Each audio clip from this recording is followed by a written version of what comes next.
ঘটনায় যাবার আগে একটু বলি, যারা শুনছেন আপনারা অনেকেই শোনেন কিন্তু এখনো পর্যন্ত সাবস্ক্রাইব করেননি। আপনাদেরকে বিশেষভাবে অনুরোধ করছি, অনুরোধ রাখা বা না রাখাটা আপনাদের ব্যাপার। যদি সাবস্ক্রাইব করেন আমরা ধন্য হব। চলে যাচ্ছি ঘটনায়। আসসালামু আলাইকুম রাসেল ভাই ও প্রিয় শ্রোতা বন্ধুরা, কেমন আছেন আপনারা? আমি মোহাম্মদ সাবিত আলম লিখছি ময়মনসিংহ বিভাগ থেকে। আজ আমি নতুন একটি ঘটনা নিয়ে আপনাদের সামনে উপস্থিত হয়েছি। আজকের ঘটনাটি আমাকে বলেছেন সামানা নামের একজন আপু। কথা না বাড়িয়ে আমি সরাসরি চলে যাব সামানা আপুর কাছে। ঘটনাটি সামানা আপু আমাকে যেভাবে বলেছেন আমি সেইভাবে আপনাদের সামনে উপস্থাপন করছি এবং অনিচ্ছাকৃত ভুল ত্রুটির জন্য সকলের নিকট ক্ষমা প্রার্থনা করছি। বলছেন সামানা আপু। ঘটনাটি সেই সময় যখন আমরা রাঙামাটিতে থাকতাম। যে ঘরটিতে এই ভয়াবহ ঘটনাগুলো ঘটেছিল সেটি আমাদের পৈতৃক বাড়ি ছিল, যা খুবই বড় একটি বাড়ি। বাড়িটির দুটি অংশ, নিচের অংশটি ছিল আমার চাচার এবং ওপরের অংশটি আমাদের।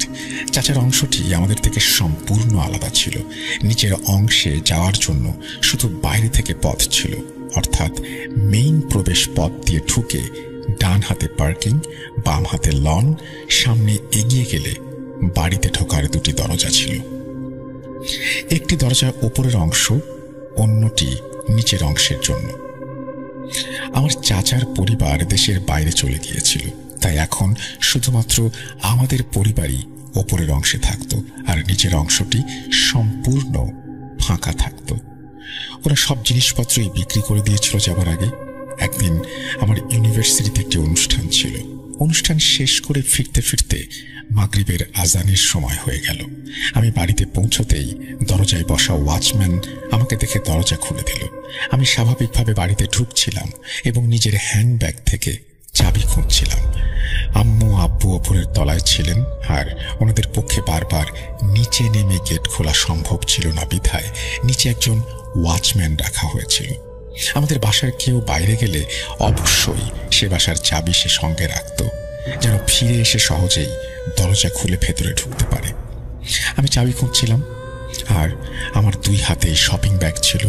দরজার কাছে পৌঁছাতেই চাবি আমার হাতে চলে এলো। আমি দরজা খুলতে যাব এমন সময় দেখলাম পাশেই চাচার ফ্ল্যাটের দরজাটি কিছুটা খোলা। আমি অবাক হলাম, কারণ চাচারা চলে যাওয়ার পর থেকে ওই দরজাটা সবসময় বন্ধই থাকতো। মাঝে মাঝে আম্মু কাজের মানুষকে পাঠাতো রুম পরিষ্কার করার জন্য, আর তাছাড়া আমাদের ওখানে আর কোনো কাজ থাকতো না। আমি শপিং ব্যাগ হাতে নিয়ে দরজার দিকে এগিয়ে গেলাম, যেন দেখতে পারি ভেতরে কে আছে। দরজাটা একটু পেছন দিকে ঠেলে দিতেই একটা অদ্ভুত গন্ধ পেলাম। ফ্ল্যাটটি বন্ধ থাকলেও আম্মুর তত্ত্বাবধানে সবসময় পরিষ্কার ও পরিচ্ছন্ন রাখা হতো। কখনো এমন বাজে গন্ধ পাওয়া যায়নি। দরজাটা একটু বেশি খুলতেই দেখলাম ভেতরে সম্পূর্ণ অন্ধকার। বাইরে তখন আলো মাঝারি মাত্রার ছিল। মাগরিবের সময় হয়ে আসছিল আর ওয়াচম্যান বাইরের লাইটগুলো জ্বালিয়ে দিল। বাইরের আলো চলে গেল। হালকা লাইটেও আলোতে ভেতরে যা দেখলাম সেসব দেখে আমার হাত থেকে শপিং ব্যাগগুলো পড়ে গেল। ব্যাগ পড়ার সঙ্গে সঙ্গে আমি সেখানেই দাঁড়িয়ে জোরে জোরে চিৎকার করতে লাগলাম। চিৎকার করতে করতে আমার চোখ বন্ধ হয়ে গেল।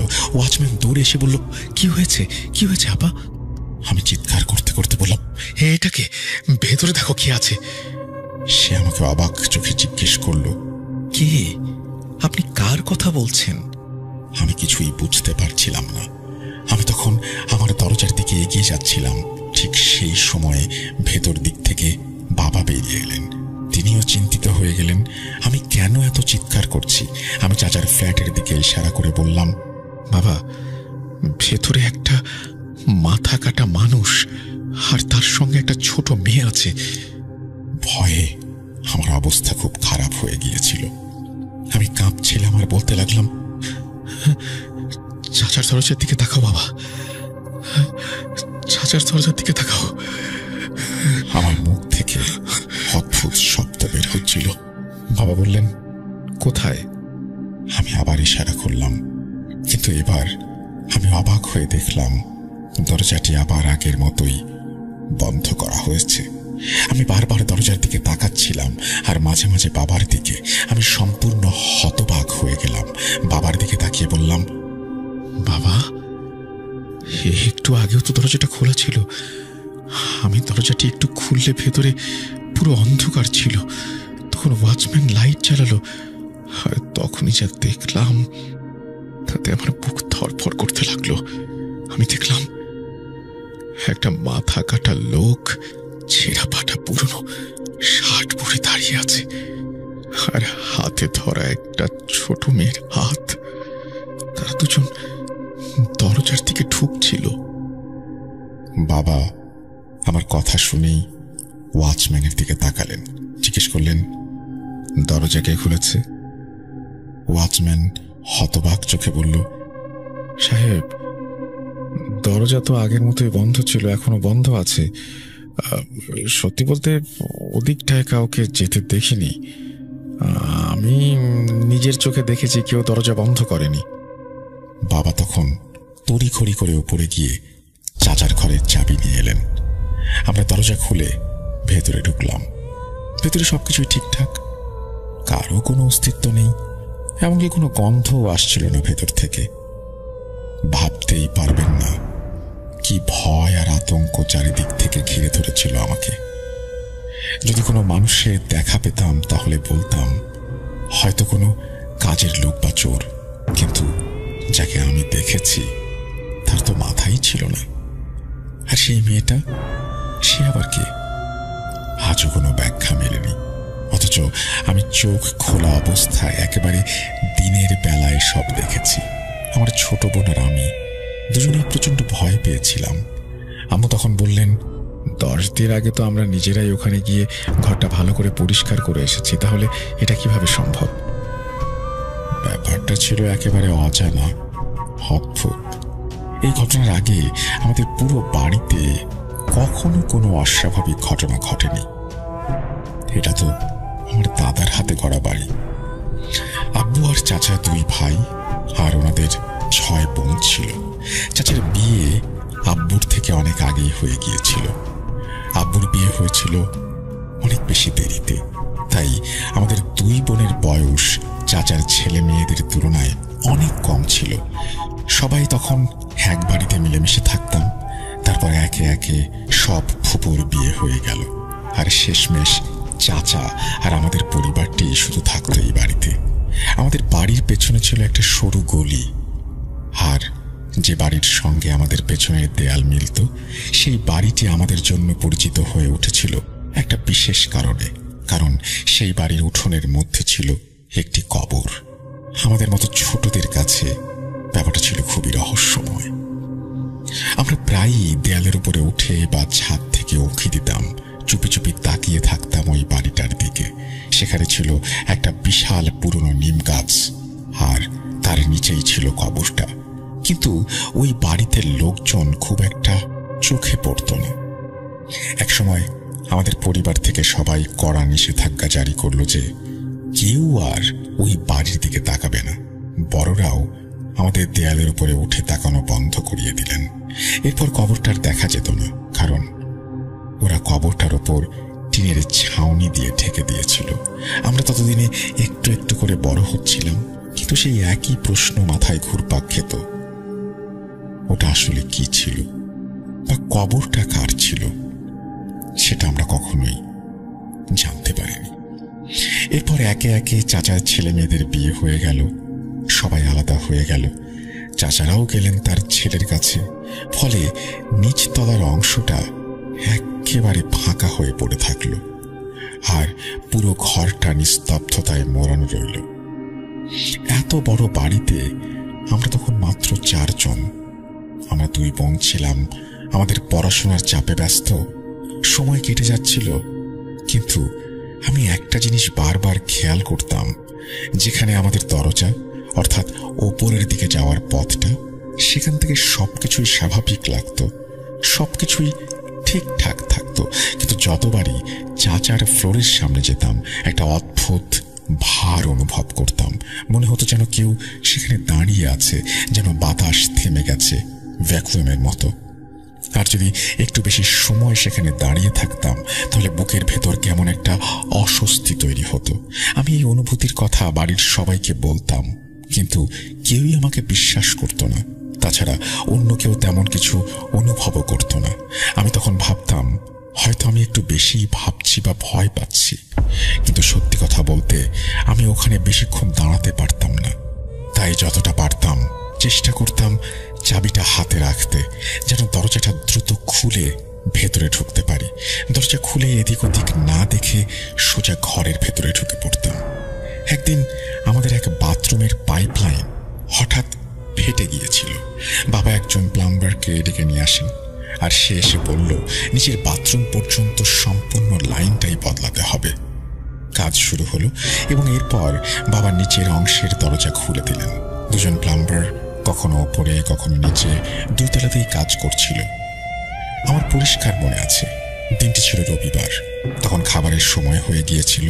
আম্মু বাবাকে বললেন যেন প্লাম্বারদের বলেন হাত ধুইয়াকে খেয়ে নিতে। বাবা ঠিক তখনই নিচে যাচ্ছিলেন। এমন সময় এক প্লাম্বার দৌড়ে উপরে উঠে এলো। ওনার শ্বাস যেন আটকে যাচ্ছে, বুক যেন ফুলে উঠছিল, আর মুখের অভিব্যক্তি সম্পূর্ণ বিকৃত হয়ে গিয়েছিল। বাবা আর আমরা সবাই ওনার এই অবস্থা দেখে দারুণ চিন্তিত হয়ে পড়লাম। এই মুহূর্তে ওনার সঙ্গে কথা বলাও যাচ্ছিল না। তখন মায়ের সামনে আমি অন্য প্লাম্বারকে জিজ্ঞেস করলাম, কি হয়েছে, উনি এরকম করছেন কেন? উনি একটু থেমে বললেন, আমি কিছুই জানি না, আমি তো ওয়াশরুমে কাজ করছিলাম। ও বাইরে ঘরের কিছু জিনিসপত্র এনে আমাকে দিচ্ছিল। হঠাৎ করে ও জোরে চিৎকার করে আমাদের দিকে চলে আসলো। প্লাম্বারটিকে পানি খাওয়ানো হলো। উনি তখন সবার দিকে এক ধরনের আতঙ্কিত দৃষ্টিতে তাকাতে থাকলেন। তারপর হঠাৎ রেগে গিয়ে বললেন, আপনাদের আগে এই ব্যাপারটা বলা উচিত ছিল। আপনাদের বাড়িতে অশরীরের মতো কেউ থাকে। আমরা গরিব, কিন্তু মানুষ তো। আপনারা আমাদের গরিবদের মানুষই মনে করেন না। মনে হচ্ছিল রাগ আর ভয়ে ওনার মুখে যা আসছে উনি তাই বলছিলেন।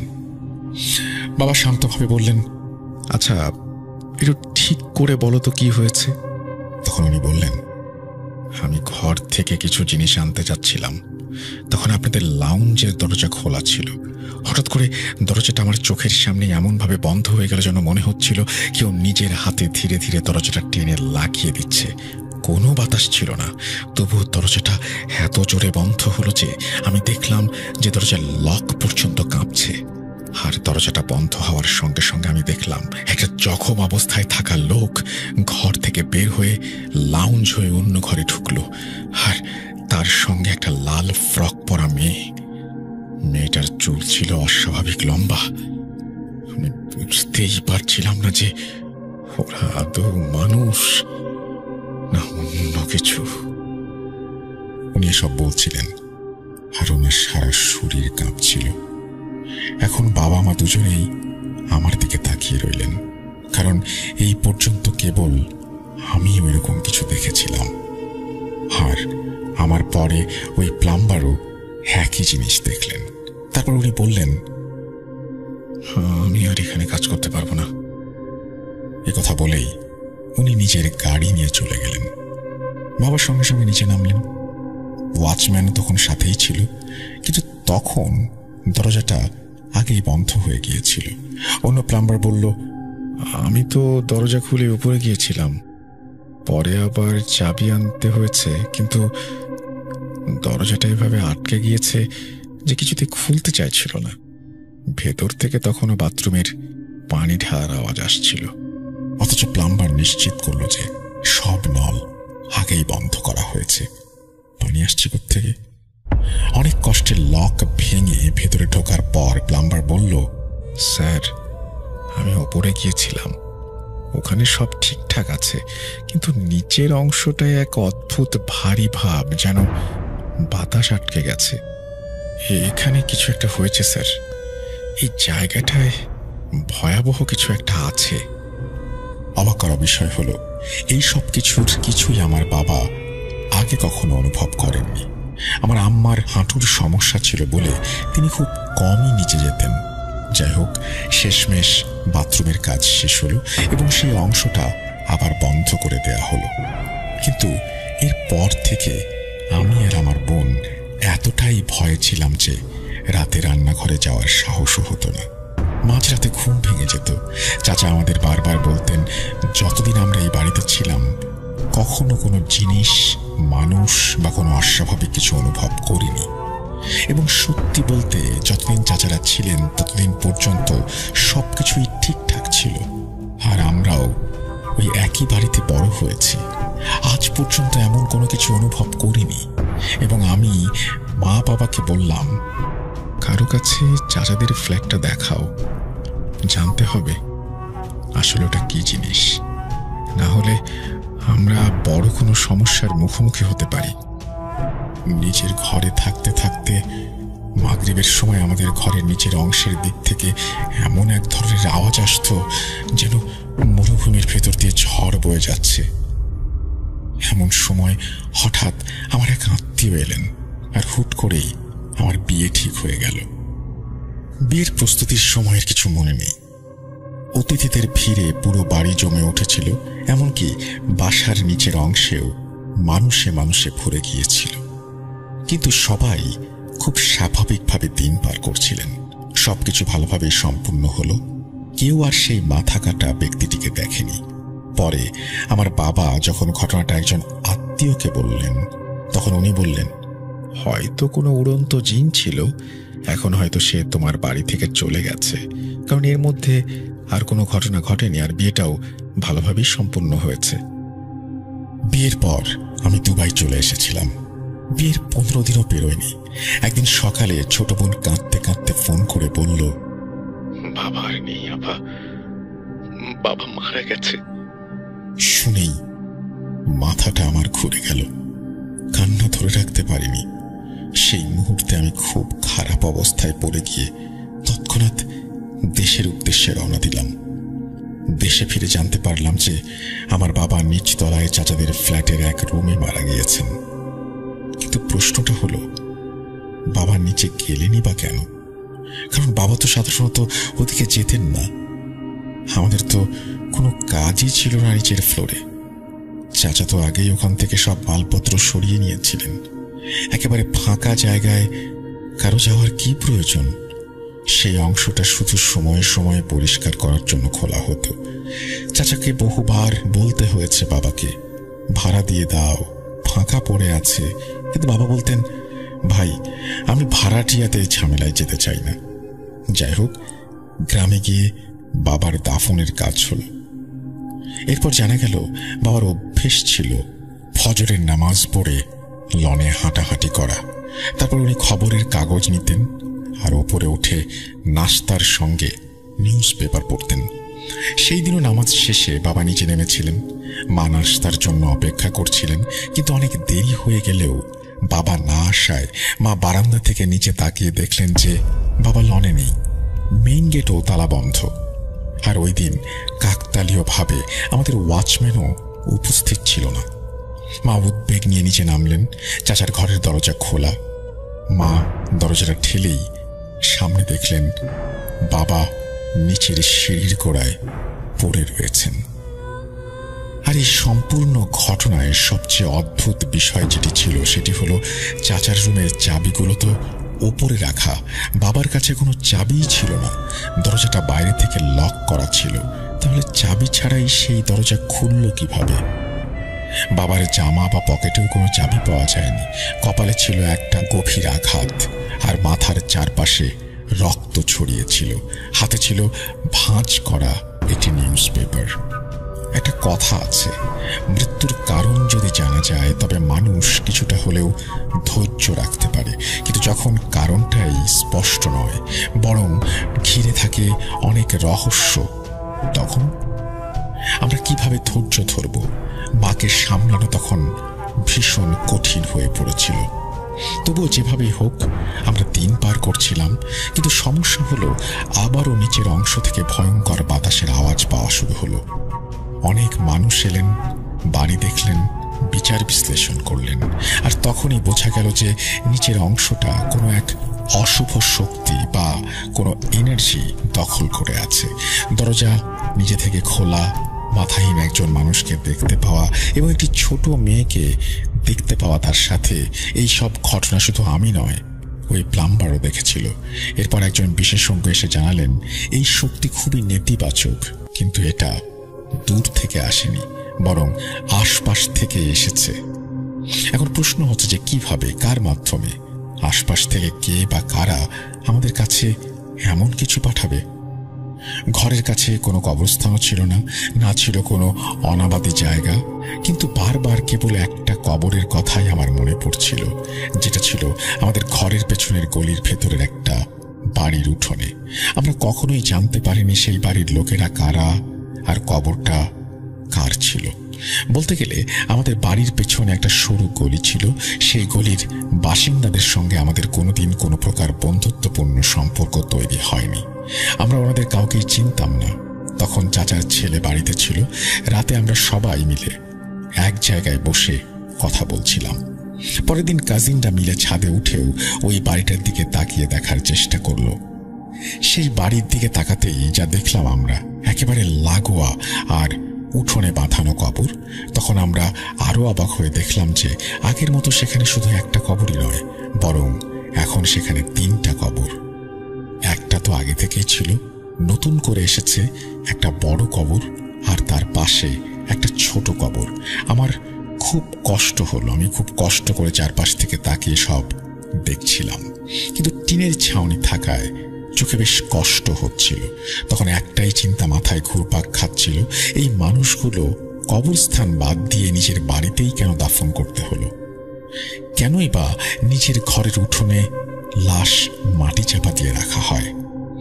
আমার চাচাতো ভাই চারপাশ থেকে যতটুকু সম্ভব জানার চেষ্টা করছিলেন। জানা যায় যে কিছুদিন আগে সেই বাড়ির এক লোক মোটরসাইকেল দুর্ঘটনায় মারা গিয়েছিল। তার সঙ্গে ছিল তার ছোট মেয়ে। মেয়েটির বয়স আনুমানিক 6 থেকে 8 বছরের মতো, আর লোকটার বয়স 30-এর কাছাকাছি। এই কথা শুনে আমার চাচাতো ভাই প্রচন্ড রেগে গিয়েছিল।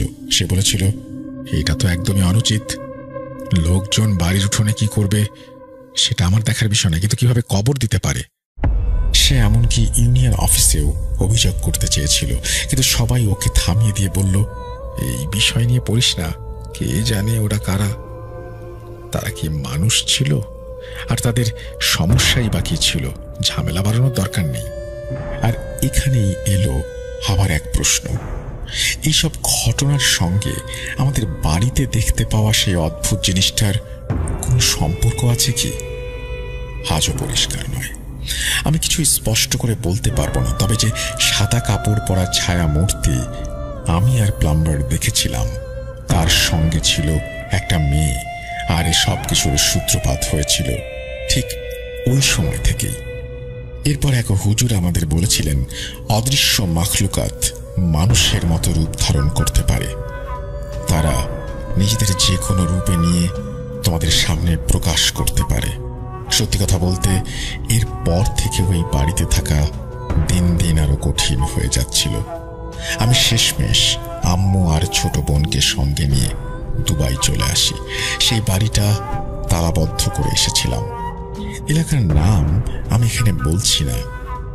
আমির সাহেব বহু কিতাব পড়ে এসেছিলেন। নিচের ঘরে কোরআন খানি পড়ানো হয়েছিল। দম করা পানি বাড়ির প্রতিটি কোণে ছিটিয়ে দেওয়া হয়েছিল। তবু আমি একা কখনো মাকে আর ছোট বোনকে ওই বাড়িতে রেখে যেতে পারতাম না। এটা ভাবতেই বুক হিম হয়ে যেত। ওখানে ওরা কিভাবে থাকবে? ওটা ছিল ওদের বাবার বাড়ি, কিন্তু বাবা যা দেখেছেন, যা তার সঙ্গে ঘটেছে, এই চিন্তাতেই আমার গায়ে কাঁটা দিয়ে উঠত। যারা এখন আমার এই ঘটনাটি শুনছেন, বলেন তো আপনাদের কি মনে হয় ওই জিনিসটা আসলে কি ছিল? বাবার মৃত্যুটা কি ওই ছায়ারই কাজ? কারণ বাবা তো শুধু 2টা সিঁড়ি দিয়ে পড়ে গিয়েছিল। মৃত্যুর প্রকৃত কারণ ছিল কি? দুবাই যাওয়ার পর হঠাৎ একদিন পুরাতন প্রতিবেশীর সাথে ফোনে কথা বলছিলাম আমি। উনি আমাকে জানিয়েছিলেন যে ওই বাড়ির ব্যক্তিরা নাকি অন্য ধরনের এক ধর্ম ফলো করত। ওনাদের বাড়িতে একটা কিতাব পাওয়া গিয়েছিল। মৃত্যুর পর ওনাদের দাফন যেন ঘরের উঠোনেই হয়, আর যেন ওনাদের পা উত্তর দিকে, মাথা দক্ষিণ দিকে থাকে।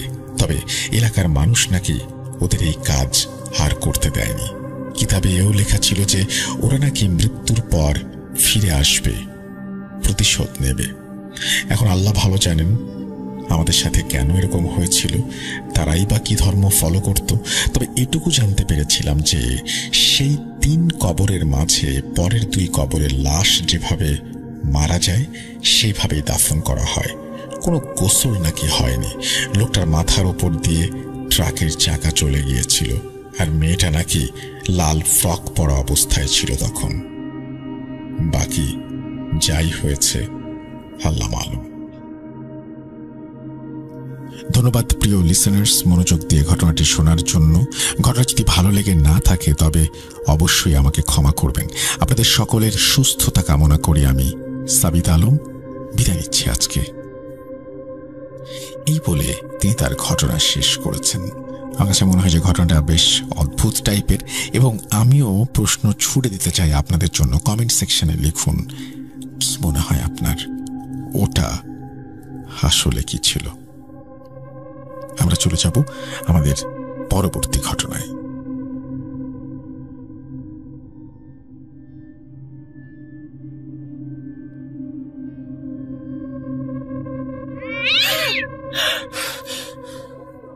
আজ আবার শুনতে পাচ্ছেন শব্দটা? ভয়ের আরেক নাম ভূত.com। Welcome back. আপনাদের সবাইকে স্বাগত জানাচ্ছি আমি রাসেল। আশা করছি আপনারা সবাই ভালো আছেন, ভালোর দলে আছেন। সময়টা এমন, এই মেঘ, এই বৃষ্টি। সময়টা এমন যখন ফলের হিড়িক লেগেছে বাজারে। ছুটির দিনের পরে শরীরটা আবারও যখন ক্লান্ত হয় তখন শুনি ভূত.com। আর এবারে একটা অডিও ক্লিপ শুনে আসবো আমরা। চলুন কথা না বাড়িয়ে শুনে আসি।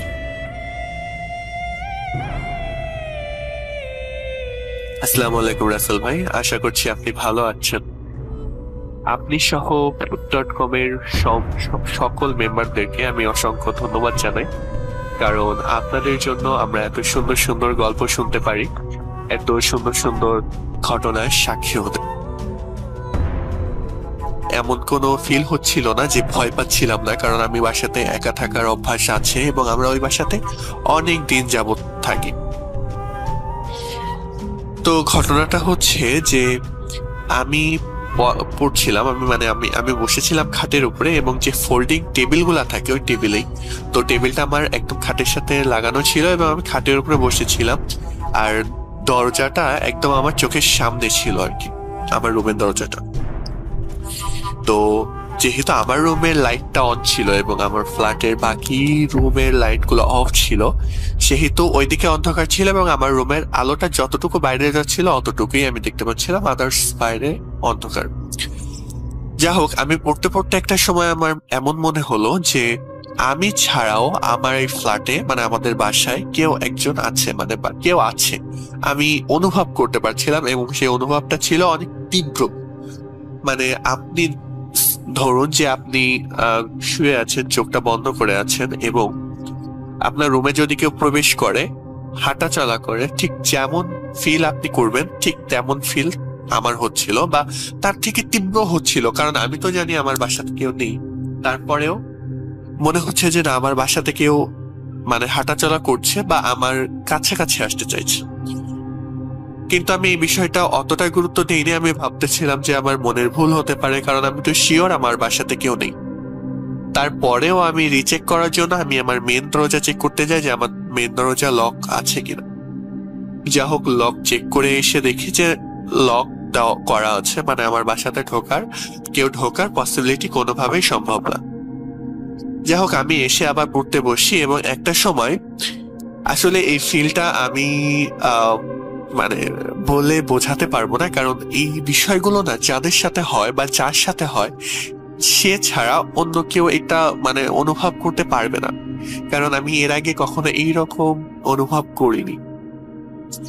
যা হোক, আমি দেখলাম আসলে আমরা এই বিষয়টা না এমন যে আমরা যে চোখে যেমন দেখি ওই জিনিস হচ্ছিল সে আমার কাছে আসতে চাচ্ছে, মানে সে তো দরজার ওখানে এবং দরজা থেকে আমার ডিস্টেন্স ছিল প্রায় 5 ফুটের মতো হবে, এমন একটা ডিস্টেন্স ছিল। তো আমার মনে হচ্ছিল সে আমার রুমে প্রবেশ করতে চাচ্ছে এবং সে আমার সাথে কথা বলতে চাচ্ছে বা আমার কাছে আসতে চাচ্ছে। কিন্তু সেই সময়টায় আমার খুবই মানে ভয় অনুভব হওয়া শুরু হয়। মানে আমার যেহেতু এটা আমার জীবনের প্রথম আমি চাক্ষুষ দেখছি, সেহেতু তখন আমার অবস্থা খুবই একটা খারাপ হতে থাকে। তখন আমার ভেতর থেকেই কেন জানি না কেউ একজন মানে বলছে বা আমার মন থেকে চাচ্ছে যে সে আমার কাছে না আসুক, কারণ আমি ভয় পাচ্ছি। তো সে সামহাও বুঝতে পারে, মানে আমার সামনে যে ছিল, আমি জানি না আসলে সেটা কি ছিল, পরে আমি বুঝতে পারি। সেই ঘটনাগুলো আমি পরে আস্তে আস্তে ভূত.com উপস্থিত হয়ে আমি ধাপে ধাপে সরাসরি শেয়ার করতে চাই। আচ্ছা, তো ঠিক তখন মনে হলো যে সে বুঝতে পেরেছে যে আমি ভয় পাচ্ছি বা আমি চাচ্ছি না সে আমার কাছে আসুক। সে খুবই আলতো একটা মুস্কি হাসি দিয়ে সে আস্তে আস্তে মানে ওইখানে দাঁড়িয়ে থাকা অবস্থায়, মানে কিনা আমার মনে হয় সে বুঝতে পেরেছিল, কারণ সে আমার দিকে, আমি ভাবনার পরে যে আমি ভয় পাচ্ছি এই ভাবনার পরেই সে আমাকে একটা সুন্দর মুস্কি হাসি দেয়। তখনও অবশ্য আজান হয়নি, বাট আমার এই ভয়টা হওয়ার পরে সে মুস্কি হাসি দিয়ে আস্তে আস্তে মিলিয়ে যাওয়া শুরু হয় এবং তখনই এশার আজানটা দেয়। তো যখন এশার আজানটা দেয় তখন আমার মনে হলো যে আমি একটা ঘোর থেকে বের হলাম, মানে আমি হয়তো ঘুমিয়েছিলাম বা কল্পনা করছিলাম। মানে আমি বললাম না, এই ফিল গুলো কখনো কারোর সাথে শেয়ার করলে তারা হয় পাগল ভাববে, না হলে ভাববে আমি বানিয়ে গল্প বলছি। কারণ এই ফিল গুলো তো আপনি কাউকে বুঝিয়ে অনুভব করাতে পারবেন না, এটা সম্ভব না। যারা এটা চাক্ষুষ দেখে বা এইটার মানে সাক্ষী হয় তারা ছাড়া কেউ বলতে পারবে না। যা হোক, এই ছিল আমার জীবনের প্রথম চাক্ষুষ দেখা বা প্রথম কনভারসেশন, অথবা যেটাই হোক, এটা ছিল আমার জীবনের প্রথম। হ্যাঁ, এর আগে আমি অনেক কিছু ফিল করেছি বাট দেখতে পাইনি বা কথা হয়নি বা আমার ফ্যামিলি পার্সনদের সাথে ঘটেছে, সেগুলো আমি ভূত.com এসে শেয়ার করতে চাই। আপনারা যদি আমাকে সেই সুযোগটা করে দেন আমি অনেক কৃতজ্ঞ থাকবো। আমি জানি না আমি গুছিয়ে গল্পটা বলতে পারলাম কিনা, তবুও সর্বোচ্চ চেষ্টা করেছি। আর আশা করছি আপনাদের সাথে খুব দ্রুত আমার দেখা হবে ইনশাল্লাহ। সেই পর্যন্ত সবাই ভালো থাকবেন, সুস্থ থাকবেন এবং ভূত.com এর সাথে থাকবেন। আল্লাহ হাফেজ।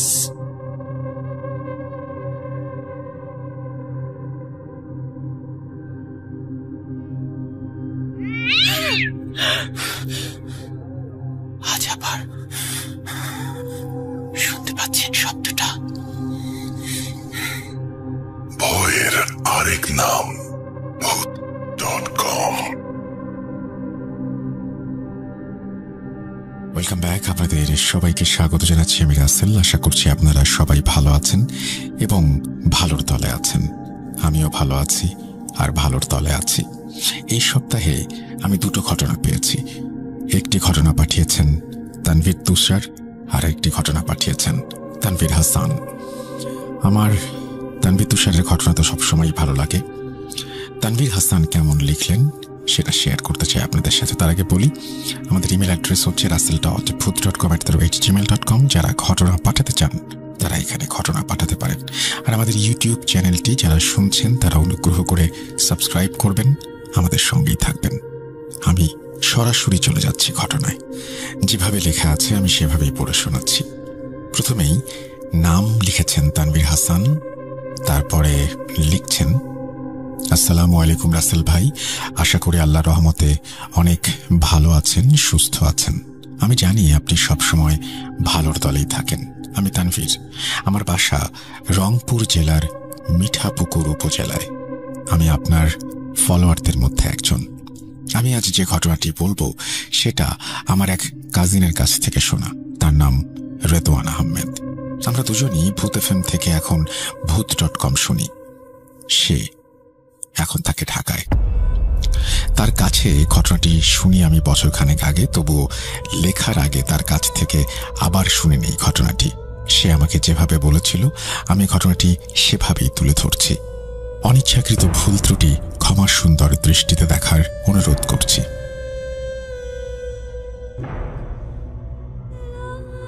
ঘটনাটি ঘটেছে আমার এক চাচির সাথে। 2018 সালের ঘটনা। সে তখন থাকতো আমার দাদির সাথে। আমাদের গ্রামের বাড়ি সিরাজগঞ্জে। আমার স্কুলের ছুটি চলায় আমি এবং আম্মু গিয়েছিলাম ছুটি কাটাতে। ঘটনার শুরু এক রাত থেকে। সেখানে আমার মেজো চাচাও থাকতেন। একদিন সন্ধ্যাবেলা চাচি আমার দাদিকে বলেন তার নাকি ভালো লাগছে না। দাদি এবং আমার আম্মু ছিলেন রান্নাঘরে। হঠাৎ করে আমার চাচির ঘর থেকে একটা চিৎকার শুনলাম। আমরা সবাই বের হয়ে দৌড়ে গেলাম সেখানে। গিয়ে দেখি চাচি ঘরের মেঝেতে পড়ে আছেন। অনেক কষ্টে চাচির জ্ঞান ফেরানো হলো।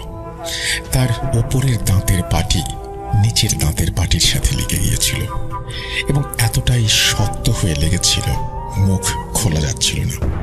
জ্ঞান ফেরার পর স্বাভাবিক হতে কিছুটা সময় নিলেন তিনি। স্বাভাবিক হওয়ার পর আমার আম্মু তাকে জিজ্ঞেস করলেন কি হয়েছিল।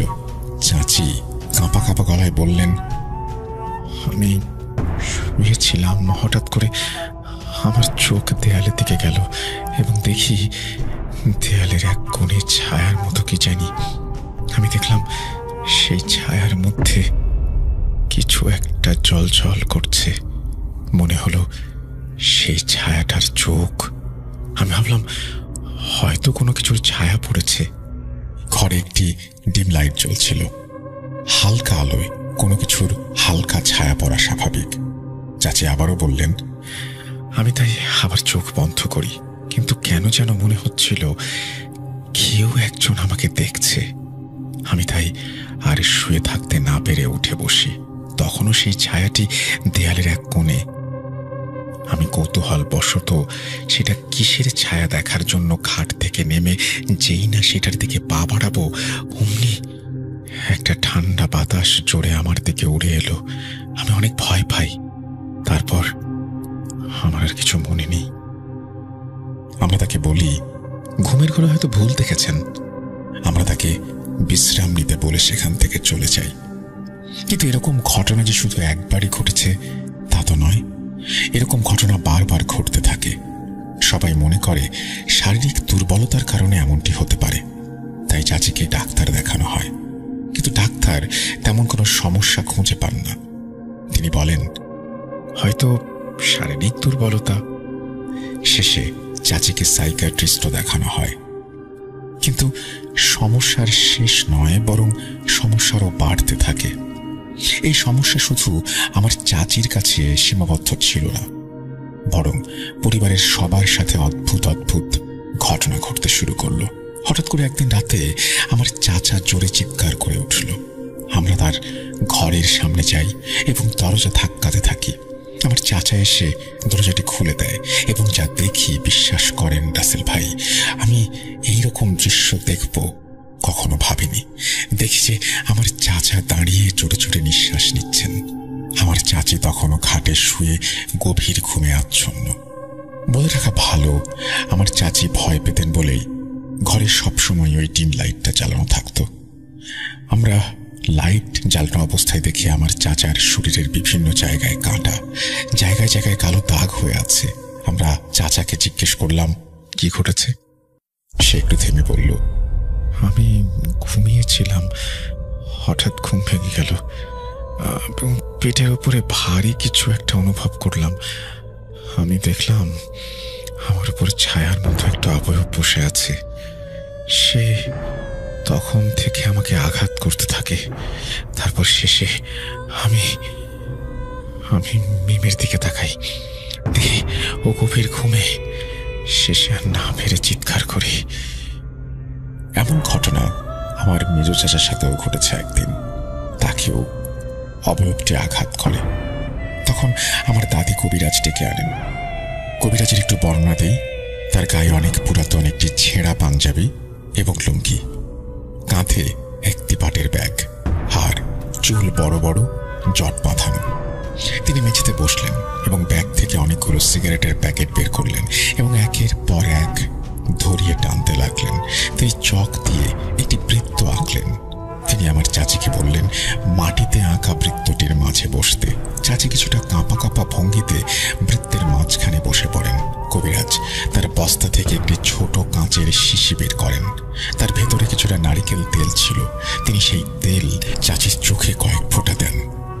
চাচির দৃষ্টি তখনও স্থির, ঠান্ডা এবং এক দৃষ্টিতে সামনের দেয়ালের দিকে তাকিয়েছিলেন তিনি। কবিরাজ এবার কিছু মন্ত্র পড়া শুরু করেন।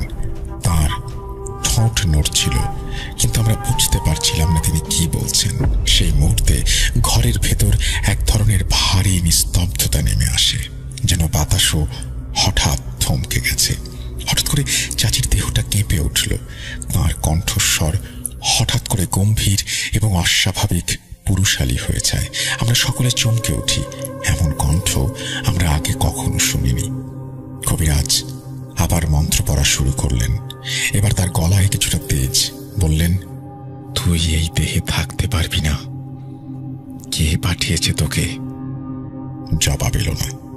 চাচির মুখ স্থির, কিন্তু চোখ দুটো বিস্ফারিত, এমন ঠান্ডা, অথচ ভেতর থেকে জ্বলন্ত চোখ আগে কখনো এরকম ভাবে কেউ দেখেনি। কবিরাজ এবার একটি লাল সুতা বের করে চাচির কনিষ্ঠ আঙুলে জড়িয়ে দিলেন এবং বললেন, তুই নাম বল, না হলে আমি তোর তেজ সব পানি করে দেব। সেই মুহূর্তে চাচির কণ্ঠস্বর গর্জে উঠল, আমি নাম বলবো না। আমাকে কেন ডেকেছিস সেটা বল। আমার বাবা, যিনি এতদিন কিছুতেই এই সব বিষয়ে বিশ্বাস করতে রাজি ছিলেন না, তিনি সেই ঘটনা দেখে শুনে স্তব্ধ হয়ে গেলেন। তাদের কথোপকথন এখনো আমার কানে ভাসে। কবিরাজ তার গায়ে পড়া পানি ছুঁড়ে মারলেন। জিনটি বলল সে সব বলবে। জিনটির বলা মতে চাচি একদিন রাস্তা দিয়ে যাচ্ছিলেন, তখন তার চাচিকে ভালো লাগে, তাই সে চাচির সাথে কথা বলতে চায়, কিন্তু সে সামনে এলেই চাচি জ্ঞান হারিয়ে ফেলতেন। এই বলে চাচি হঠাৎ মাটিতে পড়ে যান। কবিরাজ বললেন, পালিয়েছে। শুনুন, আপনারা একটু দূরে সরুন এবং একজন মেয়েটাকে ধরে বসার ব্যবস্থা করুন। কবিরাজ মন্ত্র পড়তে থাকেন। কিছুক্ষণ পর আবার জিনটি হাজির হয়। কবিরাজ তখন তার গায়ে পানি ছেটাতে ছেটাতে বলেন, পালিয়ে গেছিস একবার, হার নয়। চাচির মুখে তখন জিনটি কথা বলে ওঠে। সে সব বলতে রাজি হয়। কবিরাজ বললেন, আগে বল তুই কে? সে বলে তার কোনো নাম নেই, এমনকি তার বাবা মাও নেই। কবিরাজ তার সাথে তখন অন্য ভাষায় কথা বলতে থাকে। শেষে চাচি আবারও মাটিতে পড়ে যান। কবিরাজ আমাদের জানান, এ বড়ই খারাপ জাতের জিন, কিন্তু এ চলে যাবে, তবে বিনিময়ে তাকে কিছু দিতে হবে। ওই জিনের কোনো মা বাবা না থাকায় সে চায় এই মেয়ের আঁচল ধোয়া পানি খেতে, তাই তাকে 10 দিন এই মেয়ের আঁচল ধোয়া পানি খেতে দিতে হবে। কিন্তু এখানেও নিয়ম আছে। তার মা সারাদিন যে শাড়ি পরেছিলেন সেই শাড়ির আঁচল ধোয়া পানি খেতে হবে 10 দিন।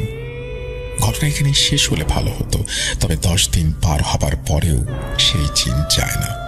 আমার চাচি তখন তাকে দেখতে পেত। কোনো উপায় না পেয়ে আবারও সেই কবিরাজকে ডাকা হয়। আবারও আমার চাচির ওপর সেই জিনকে ভর করানো হয়। সেই জিন জানায় এই 10 দিনে ঠিক মতো তার খাওয়া হয়নি, তাই আরো 21 দিন খাওয়াতে হবে, এবং আরো বলে যে 2টি গ্লাসে পানি রাখতে। সে যেদিন চলে যাবে সেই দিন এই পানি সবুজ হয়ে যাবে। আকস্মিকভাবে ঠিক 21 দিন পর একদিন সেই পানি সবুজ হয়ে যায়। তারপর থেকে চাচি কখনো সেই ছায়া আর দেখেননি। তবে এখনো আমাদের বাড়িতে কিছু অদ্ভুত জিনিস দেখা যায়, যেমন আচমকা বহু প্রায় 100 সাপ একসাথে মাটি থেকে বের হয়ে আসা। কিছুক্ষণ বা কিছুদিন পর তা আবার হারিয়েও যায় এবং প্রায় পুরো বাড়ি জুড়ে আতরের গন্ধে ভরে যায়। এসব ঘটে, এটা আমার নিজের চোখের সামনে দেখা। কখনো ভুলতে পারবো না সেই ভয়ানক চোখ দুটো। বলছিল রেদওয়ান। রাসেল ভাই, এই ঘটনা শোনার সময় আমার ভাইয়ের মুখে আমি যে আতঙ্ক দেখেছিলাম তা মিথ্যা হতে পারে না। তবুও শ্রোতাদের বলছি, বিশ্বাস করা বা না করা আপনার ব্যাপার। সবার মঙ্গল কামনা করে শেষ করছি। আল্লাহ হাফেজ। এই বলে তিনি তার ঘটনা শেষ করেছেন। আশা করছি এই ঘটনাটি আপনাদের ভালো লেগেছে। যদি ভালো লাগে অবশ্যই আমাকে জানাবেন, ভালো না লাগলেও জানাবেন। আমরা চলে যাব আমাদের পরবর্তী ঘটনায়।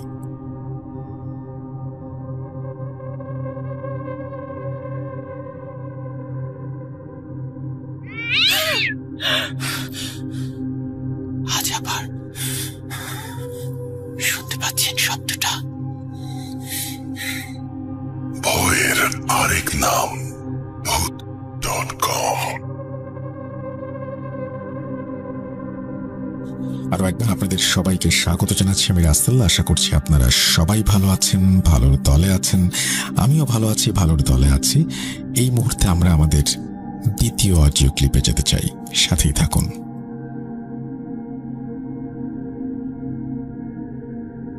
আসসালামু আলাইকুম রাসেল ভাই ও প্রিলিস।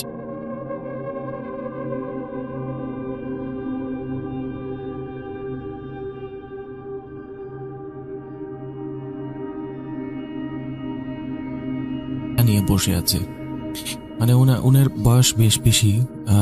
উনি সেরকম মানে কর্মক্ষম ছিলেন দেখে মনে হচ্ছিল না। উনার খুব কষ্ট হচ্ছিল লাকড়িগুলো মানে একত্র করতে।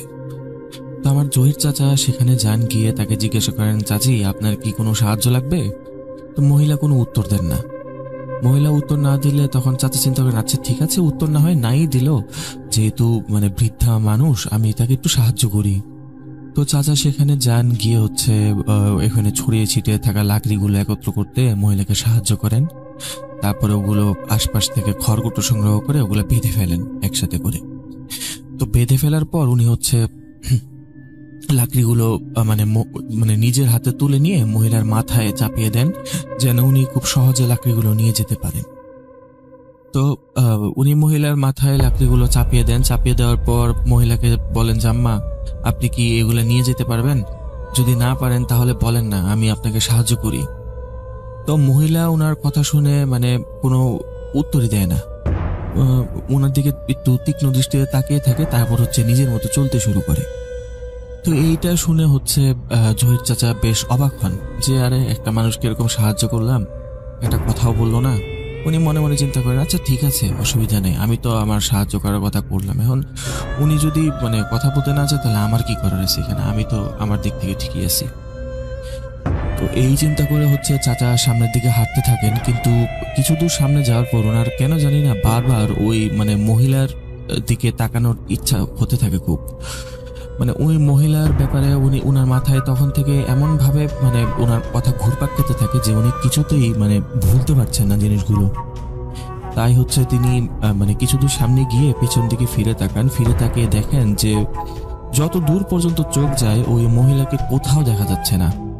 মানে ব্যাপারটা এরকম যে এই সামান্য কিছু সময়, 1 থেকে 1.5 মিনিটের মতো সময়, এই সময়ের মধ্যে একটা মানুষ এত লম্বা রাস্তা পার করে কিভাবে যেতে পারে। অবশ্য উনি পরে চিন্তা করেন যে আশেপাশে তো ঝোপঝাড় আছে, বাঁশ ঝাড় আছে, তো এগুলোর ভেতরেই হয়তোবা কোথাও সে থাকে, এগুলোর ভেতর দিয়ে হয়তোবা কোথাও গিয়েছে। তো এগুলো চিন্তা করতে করতে উনি মানে বাসায় ফিরে আসেন। কিন্তু বাসায় ফিরে আসতে আসতেও পুরো রাস্তা উনি ওই মহিলার কথাই ভাবতে থাকেন যে আসলে কি হলো, আমি একজনকে সাহায্য করলাম, আমাকে মানে ধন্যবাদ তো দূরের কথা, একটা কথাও বললো না আমার সাথে।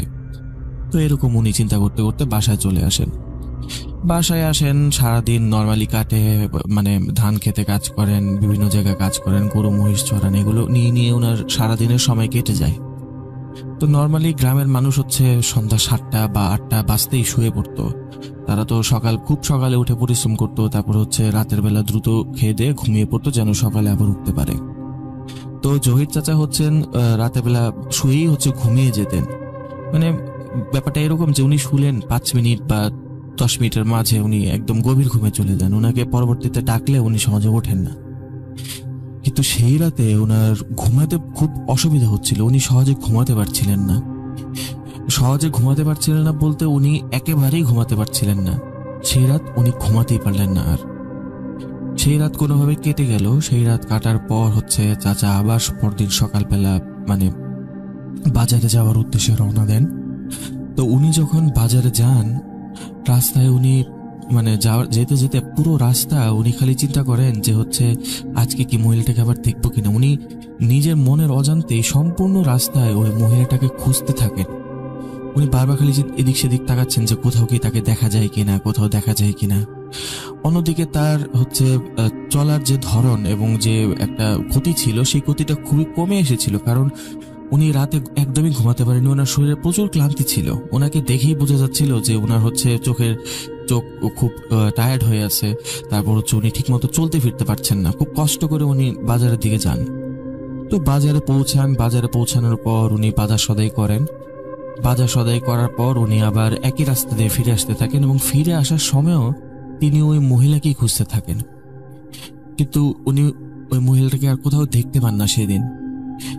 তো তিনি যখন ফিরে আসছিলেন তখন তিনি বাসার কিছুটা কাছাকাছি এসে উনি খেয়াল করেন যে ওনার কাছে কেন জানি না মনে হচ্ছে ওনার পিছে পিছে কেউ আসছে।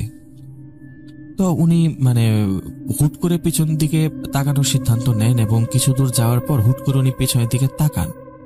পেছনের দিকে তাকিয়ে উনি যেটা দেখেন সেটা হচ্ছে মনে হলো যে কেউ একজন তার পেছনে অবশ্যই ছিল। এবং তিনি যখনই পেছন ফিরে তাকালেন ওই জিনিসটা হাওয়ার মধ্যে কেমন যেন মিলিয়ে গেল, ওইটার কোনো অস্তিত্ব আর দেখা যাচ্ছে না। কিন্তু উনি পরিষ্কারভাবে বুঝতে পারছেন যে ওনার পিছনে এতক্ষণ কেউ না কেউ ছিলই, অবশ্যই ছিল, এবং সেটা এই মুহূর্তে মিলিয়ে গেল। উনি প্রচন্ড ভয় পান। উনি যতটুকু বলেন পরবর্তীতে এসে যে আমি দেখেছিলাম এরকম যে একটা অবয়ব আকৃতির কিছু একটা, মানুষ আকৃতির কিছু একটা আমি পেছন ফিরে দেখেছিলাম। পরবর্তীতে যখন খেয়াল করলাম তখন দেখলাম যে ওই মানুষ আকৃতিটা ধোঁয়ায় পরিণত হয়ে বাতাসের সাথে মিলিয়ে যাচ্ছে। তো ওনার ভাষ্যমতে এটি ছিল। উনি সেদিন খুব দ্রুত দৌড় দিয়ে বাসায় ফিরে আসেন। তো ওনার বাবা ওনাকে দেখে বেশ অবাক হয়ে ওনাকে জিজ্ঞাসা করেন, কিরে এত দৌড়ে দৌড়ে বাসায় ফিরছিস কেন? এই কথা বলার পর হচ্ছে উনি বলেন যে কিছু না আমি একটু ভয় পেয়েছি আর কি মনে হয়। উনি ওনার বাবাকে সবকিছু খুলে বলেন। ওনার বাবা বলেন যে এত বড় দামড়া ছেলে এখনো এরকম ভয় পাস, বাইরে টেরে যাস, তারপরে এত ভয় পাস, কিভাবে চলবে? তো উনি হচ্ছে ওনার বাবার কথায় তেমন একটা গুরুত্ব দেন না, কারণ গ্রামের মানুষরা তো এরকম ভাবেই কথা বলে। তো হচ্ছে সেদিন রাতেও উনি অনেক ঘুমানোর চেষ্টা করেন কিন্তু ঘুমাতে আর পারেন না। তো ঘুমাতে না পেরে ওনার অবস্থাটা এরকম হয় যে ওনার চোখে কালি পড়েছে। এরকম প্রায় মোটামুটি 1 সপ্তাহের মতো চলতে থাকে। তো 1 সপ্তাহ মতো চলতে চলতে ওনার শারীরিক অবস্থার বেশ অবনতি হয়। তো অবনতি হতে হতে এরকম হয় যে ওনার চলার ফেরার শক্তি অনেকটাই কমে যায়। তো কিছুদিন পর উনি আবার হচ্ছে সকালবেলা উঠে ওইখানে যান, বাজারের উদ্দেশ্যে রওনা দেন।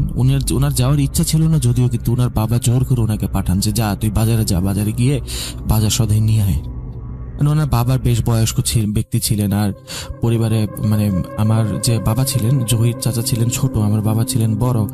আমার বাবা হচ্ছে শহরে একটা কলেজে লেখাপড়া করতেন তখন, এই জন্য বাবা আর কি শহরে থাকতেন। আর আমার জহির চাচা একাই হচ্ছে আমার দাদাদের সাথে গ্রামে থাকতেন। তো হচ্ছে জহির চাচাকে পাঠানো হয় বাজারে। উনি বাজারে যান। বাজারে যাওয়ার সময় বাজার করে উনি ফিরে আসতে থাকেন। তো ফিরে আসার সময় উনি দেখেন যে সেই বৃদ্ধ মহিলাটিকে আজ আবার দেখা যাচ্ছে। দূর থেকে উনি দেখে বুঝতে পারেন, ওনার কাছে মনে হয় যে মহিলা হয়তো বা তার দিকেই তার দৃষ্টি তাক করে তাকিয়ে আছে এবং অপলক তাকিয়ে আছে, অদ্ভুতভাবে তাকিয়ে আছে। ওনাকে দেখে মনে হচ্ছিল যেন ওই মহিলাটা উনার আসার জন্যই হয়তো অপেক্ষা করছিল। তো জহির চাচা বুঝতে পারেন যে চিন্তা করেন যে আমি এই মহিলাকে হেল্প করব না, কারণ ওনাকে প্রথমবার হেল্প করার পরেই হচ্ছে আমার যত ধরনের সমস্যা শুরু হয়েছে, আমি তাই এখন আর ওনাকে হেল্প করব না। উনি একরকম পাশ কাটিয়ে ওই মহিলার পাশ থেকে চলে যেতে থাকেন। তো কিছু দূর যাওয়ার পর হচ্ছে ওই মহিলা তাকে ডাক দেন, বলে এই কোথায় যাচ্ছিস? ওই দিন তো খুব সাহায্য করলি, আজকে আমাকে সাহায্য করবি না? সাহায্য না করে এখান থেকে কোথায় যাচ্ছিস? উনি যখন এই কথাটা শোনেন মহিলার মুখ থেকে, উনি বেশ ভীত হয়ে পড়েন। আর মহিলার দিকে পেছন ফিরে তাকান যখন, তখন দেখেন যে মহিলার চেহারাটাই পুরো চেঞ্জ হয়ে গেছে।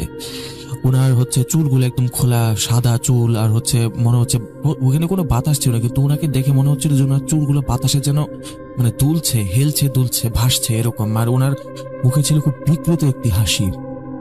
তো এইটা দেখে জহির চাচা সেখানেই বাজার সদাই ফেলে এক দৌড়ে বাসায় চলে এসে অজ্ঞান হয়ে যান। তো এই খবর শুনে হচ্ছে আমার বাবা মানে গ্রামের বাড়িতে চলে আসেন। উনি গ্রামের বাড়িতে এসে জহির চাচাকে শহরে ডাক্তারের কাছে নিয়ে যান, কিন্তু প্রায় 4-5 দিন যাবৎ জহির চাচার কোনো জ্ঞান ফিরে আসে না। মোটামুটি 5-6 দিন পর যখন চাচার জ্ঞান ফিরে আসে, তখন ওনাকে জিজ্ঞাসা করে যে কি হয়েছিল তোমার সাথে। তখন উনি সবকিছু খুলে বলেন, শুরু থেকে সবকিছু আবার খুলে বলেন, আর ওই দিনের ঘটনাও বলেন। এখানে একটি মানে খারাপ অবস্থা যেটা ছিল সেটা হচ্ছে জহির চাচা সেদিন থেকেই মানে ওনার পুরো শরীর প্যারালাইজড হয়ে যায়। ওনার হাত, ওনার পা, ওনার কোনো কিছুই কাজ করতো না। উনি শুধু কথা বলতে পারতেন আর হচ্ছে মাথা দোলাতে পারতেন। তো আমার দাদি খুব কষ্ট করে ওনাকে সামনে রাখতেন। প্রায় 20টা বছর উনি ঠিক এভাবেই ছিলেন। মাঝখানে কিছুটা উন্নতি হয়েছিল ওনার, মানে একটু চলাফেরা করতে পারতেন, মানে নিজের খাবারটা নিজে খেতে পারতেন, এরকম অবস্থায় উনি চলে গিয়েছিলেন। কিন্তু 20 বছর এই অবস্থায় থাকার পর উনি হচ্ছে মানে মারা যান। উনি মারা যান হচ্ছে 2010 সালের দিকে। তো তখন হচ্ছে মারা যাওয়ার কিছুদিন আগে উনি সবসময় বলতেন যে আমি হচ্ছে আমার ঘরে একটা মহিলাকে দেখতে পাই, সেই মহিলাকে যে হচ্ছে লাকড়ি আমি যার মাথায় তুলে দিয়েছিলাম, সেই মহিলা আমার ঘরে আসে। আমার ঘরে এসে বলে, কি রে তুই সেদিন আমাকে কেন সাহায্য করলি না? তোকে তো আমি ছাড়বো না, তোকে আমি আমার সাথে নিয়ে যাবো, আমাকে সাহায্য কেন করলি না? তুই এভাবে কেন চলে আসলে আমাকে দেখে?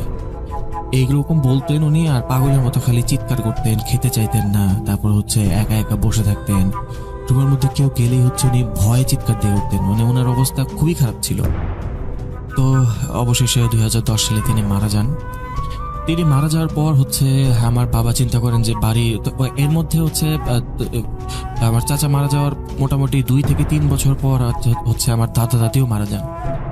তো 2000 মোটামুটি 14-15 সালের দিকে আমার বাবা ডিসাইড করেন যে গ্রামের বাড়িটা ভেঙে একটু উন্নত করবেন। তো উনি নিজস্ব চিন্তা অনুযায়ী গ্রামের বাড়িটা ভেঙে হচ্ছে একটু মানে উন্নত করে ফেলেন, মানে ইট লাগিয়ে আর কি কিছুটা পাকা করে ফেলেন। আমার তখনও জন্ম হয়নি। তো হচ্ছে 2015 সালের ঘটনা এটা। আমার বর্তমান বয়স হচ্ছে 10 বছর। আমি এই ঘটনাটি আমার বাবার কাছ থেকে শুনি। তো ঘটনায় ফিরি। আমি হচ্ছে মানে আমার বাবার কথা বলছি। আমার বাবা হচ্ছে ঘরটা ভেঙে নতুন করে একটু পাকা ঘর তৈরি করেন। তো পাকা ঘর তৈরি করার পর হচ্ছে সেখানে আমার মা এবং বাবা প্রায় সময় গিয়ে থাকেন। তো একদিন এরকম হয় যে ওনারা হচ্ছে মানে ছুটিতে, কোনো একটা ছুটিতে ওনারা সেখানে যান। সেখানে গিয়ে হচ্ছে থাকেন। তো রাতের বেলা হচ্ছে আমার মা সব কাজটা শেষ করে উনি হচ্ছে ঘুমের জন্য বাবার সাথে গিয়ে শুয়ে পড়েন। তো শুয়ে পড়ার কিছুক্ষণ পর উনি খেয়াল করেন যে ওনাদের দরজায় হয়তো কেউ নক করছে। তো উনি উঠে দরজা খুলে চেক করেন যে কেউ দরজায় আসলে নক করছে কিনা। কিন্তু উনি গিয়ে দেখেন যে না, দরজায় কেউ নক করছে না, কোনো কিছু নেই। তো উনি দরজা খুলে আবার পেছন ফিরে আসতে যাবেন, তখন উনি দেখেন যে এবার নিচ থেকে হয়তো কোথাও শব্দ আসছে, অন্য রুম থেকে। তো উনি হচ্ছে শব্দের সোর্স খোঁজার জন্য মানে শব্দটা ফলো করতে করতে নিচের দিকে যান, সিঁড়ি নেমে যান। তো সিঁড়ি নেমে যাওয়ার পর উনি মানে সিঁড়ির পাশে একটা জানালা ছিল, সেই জানালার দিকে তাকিয়ে খেয়াল করে দেখেন যে একটা বৃদ্ধা মহিলা বাইরে উঠানে দাঁড়ানো। সে হচ্ছে মানে তার মাথা থেকে একটা লাকড়ির গোছা রাখলো নিচে রেখে হচ্ছে সেটার বাঁধন খুলে দিয়ে লাকড়িগুলো হচ্ছে এদিক সেদিক ছুটিয়ে মানে ছুঁড়ে মারছে আর কি। এটা দেখে উনি বেশ ভয় পেয়ে হচ্ছে উনি দ্রুত সেই জানালার কাছে যান এবং গিয়ে দেখেন যে সেখানে কেউ নেই, আসলে কোনো লাকড়িও নেই। তো এরকম জানালার পাশে দাঁড়িয়ে থেকে উনি যখন দেখছিলেন তখন উনি ফিল করেন যে ওনার কাঁধে কারো নিঃশ্বাস অনুভব করছেন। উনি মানে নিঃশ্বাসের একটা গরম অনুভূতি আছে না, সেটা পড়ছে। উনি ভাবেন হয়তো আমার বাবা ওনার পিছনে এসেছেন, কিন্তু উনি পেছন দিকে তাকিয়ে যা দেখেন তা দেখার পর ওনার মুখ থেকে বিকট এক চিৎকার বেরিয়ে আসে। উনি দেখেন যে বৃদ্ধ মহিলাকে উনি হচ্ছে মানে লাকড়ি ছড়িয়ে ছিটিয়ে রাখতে দেখছেন, সেই মহিলা ওনার পেছনে দাঁড়ানো এবং ওনার গলায় হাত দিয়ে ধরে আছে। উনি প্রচন্ড জোরে চিৎকার দিয়ে অজ্ঞান হয়ে পড়ে যান। তারপর উনাকে হচ্ছে মানে আমার বাবা আমার মাকে রুমে নিয়ে আসেন এবং ডাক্তার দেখানো হয়। মাকে ডাক্তার দেখানোর পর উনার জ্ঞান ফিরে আসে 3-4 দিন পর, আমার চাচার মতোই। তো উনার জ্ঞান ফিরে আসার পর উনারও শরীর অবশ হয়ে যায়। ওনার এক হাত, ওনার ডান হাত এবং ডান পা সম্পূর্ণ অবশ হয়ে যায়। তো হচ্ছে আমার বাবা এটা নিয়ে বেশ টেনশন করতে থাকেন যে এখন কি করব, কিছু তো বুঝতে পারছি না। তো উনি গ্রামের অনেক মুরব্বীদের সাথে এই ঘটনাটা শেয়ার করেন। তখন মুরব্বীরা বলেন যে বাবা তুমি তো হুজুর, তারপর হচ্ছে জিন, এগুলো তো তেমন একটা বিশ্বাস করো না। বিশ্বাস যদি করতা তাহলে তোমাকে ওনাকে কি বলতাম যে তোমার ভাইয়ের সাথে এরকম সমস্যা ছিল, তোমার তো বলছিলাম, কিন্তু তুমি তো বাবা পাত্তা দাও নাই। যদি পাত্তা দিতে হয়তো বা তোমার ভাইও সুস্থ হয়ে যেতে পারতো। যাই হোক, এখন যা হয়েছে, তুমি আমাদের কাছে সাহায্যের জন্য আসছো, আমরা হুজুরকে চিনি, তার কাছে গিয়ে সবকিছু বলে দেখি কি হয়। তো হচ্ছে আমার বাবা সেই হুজুরের কাছে যান। সেই হুজুরের কাছে যাওয়ার পর ওনাকে সবকিছু জানানো হয়। ওনাকে সবকিছু জানানোর পর হচ্ছে মানে হুজুর চিন্তা করে, হুজুর ওনাদেরকে বলেন যে আচ্ছা ঠিক আছে, সমস্যা নেই, আমার মনে হচ্ছে যে এই সমস্যাটা আপনাদের মানে বাসার কোনো একটা সমস্যা হয়তো হবে। আমি আপনাদের বাসায় যাব, বাসায় গিয়ে তারপর হচ্ছে দেখবো যে আসলে কোনো সমস্যা আছে কিনা। তো আমার মা সে সময় বাসায় ছিলেন, মানে মা বাবার রুমেই উনি শুয়েছিলেন অবশ অবস্থায়। তো হুজুর আসেন 2 দিন পর, এসে হচ্ছে বিভিন্ন জিনিসপত্র বাবাকে জোগাড় করে রাখতে বলেন। বাবা আমাকে সঠিকভাবে বলেননি যে হচ্ছে কি কি জোগাড় করে রাখতে বলেছিলেন। উনি শুধু বলেন যে একটা মানে দোয়া মাহফিলের মতো করে উনি আর কি মিলাদ পড়ানোর মতো করে উনি ওনার কাজ শুরু করেন। তো উনি ওনার কাজ শুরু করার কিছুক্ষণ পর এমন অবস্থা হয় যে বাসায় মনে হয় যে প্রচন্ড বাতাস বয়ে যাচ্ছে এবং জিনিসপত্রগুলো এদিক থেকে সেদিকে কেউ হচ্ছে মানে ছোড়াছুড়ি করছে, মানে সরে যাচ্ছে এদিকে ওদিকে সরে যাচ্ছে এবং হচ্ছে ভেঙে যাচ্ছে মাটিতে পড়ে। তো আমার তখন হুট করে আমার মা প্রচন্ড জোরে একটা চিৎকার দিয়ে ওঠেন। তো আমার বাবা ভয়ে হচ্ছে হুজুরের পাশ থেকে উঠে মায়ের কাছে যেতে চান, কিন্তু হুজুর আমার বাবার হাত ধরে আটকিয়ে দেন এবং কানে কানে বলেন যে আপনার কোথাও যাওয়ার দরকার নেই, আমাকে আমার কাজ শেষ করতে দিন আগে। তো হুজুর হচ্ছে ওনার কাজ শেষ করেন। শেষ করার পর ধীরে ধীরে পরিস্থিতি স্বাভাবিক হয়ে যায়। তো এরপর হচ্ছে মানে মায়ের কাছে যায় বাবা, গিয়ে দেখে মা তখন একই অবস্থায় আছেন, কিন্তু প্রায় হচ্ছে এক মাস 1.5 মাস বা 3 মাসের মধ্যে আমার মা মোটামুটি পুরোপুরি সুস্থ হয়ে যায়। তো পরবর্তীতে হচ্ছে বাবা যখন খোঁজ নেন যে এরকম ঘটনা আসলে কেন ঘটলো, তখন বাবা জানতে পারেন যে হুজুরের সাহায্যেই উনি জানতে পারেন যে এই যে মহিলাটাকে মানে আমার চাচা দেখেছিলেন, জহির চাচা, এই মহিলা আসলে মানে সেই গ্রামেরই এক মানে পাহাড়ের পাশে ওনার একটা বাড়ি ছিল। ওই বাড়িতে উনি ওনার ছেলে আর ছেলের বউ হচ্ছে বসবাস করতেন। তো ওনার ছেলের বউ হচ্ছে শিক্ষিত ছিল, তো উনি চাইছিলেন যে উনি যাতে শহরে গিয়ে চাকরি করেন। তো শহরে গিয়ে চাকরি করতে হলে তো মানে হাজবেন্ড সহ যেতে হয়। তো সেক্ষেত্রে তো মানে ওই বৃদ্ধ মহিলাকে একাই থাকতে হবে। উনি বহুতবার মানা করেন যে না না, তোমরা এখান থেকে যেও না, তোমরা গেলে আমি একা কি করবো, আমার কি হবে। তো ছেলে বলে যে আচ্ছা মা, অসুবিধা নেই, আমরা যাচ্ছি, গিয়ে ওইখানে একটা ব্যবস্থা করে তখন তোমাকে আমরা নিয়ে যাবো এসে। তো নিজের বুকের উপর পাথর রেখে হচ্ছে মহিলা ছেলে আর ছেলের বউকে যেতে দেন। উনি প্রায় দিনই ওই রাস্তার পাশে লাকড়ির একটা মানে বোঝা নিয়ে ওনার ছেলে আর বউয়ের জন্য অপেক্ষা করতেন যে ওনার ছেলে আর ছেলের বউ ফিরে আসবে, কিন্তু তারা কখনোই ফিরে আসেনি। তো আস্তে আস্তে এইভাবে অপেক্ষা করতে করতে ওই মহিলা একদিন হচ্ছে মানে পরলোক গমন করেন। এরপর থেকে ওনাকে অনেকেই বলে যে এরপর থেকে ওই মহিলাকে অনেকেই ওখানে দেখছে, কিন্তু কেউ সাহায্য করতে যায়নি। এবং জহির চাচাই প্রথম ব্যক্তি যে ওনাকে সাহায্য করতে গিয়েছে। এবং জহির চাচা তো তখন বয়স খুব একটা বেশি ছিল না, হয়তোবা 14-15 বছর হবে বা আরো কম হবে। তো উনি এত কিছু জানতেন না। গ্রামের বড় মানুষরা যেরকম জানে, ছোটরা তো সেরকম হয়তোবা নাও জানতে পারে। এটা অনেক ক্ষেত্রে শুধু গ্রামে না, শহরেও হয়। তো উনি তেমন কিছু জানতেন না, এই কারণে উনি ওনাকে সাহায্য করেন গিয়ে। তো সাহায্য করার পর হচ্ছে ওনার সাথে এরকম ঘটনাটা ঘটে আর কি। তো মাঝে মাঝে আসলে এমন কিছু ঘটনা ঘটে যা হচ্ছে মানে মানুষ চিন্তাও করতে পারে না। কারণ কেননা একটা মানুষকে সাহায্য করা থেকে যে এত বড় ঘটনা ঘটতে পারে, এটা তো আসলে কেউ স্বপ্নেও কল্পনা করতে পারে না, আমিও পারি না। তো প্রিয় লিসেনার্স, এই ছিল আজকের ঘটনাটি। তো আশা করি আপনাদের কাছে ভালো লেগেছে।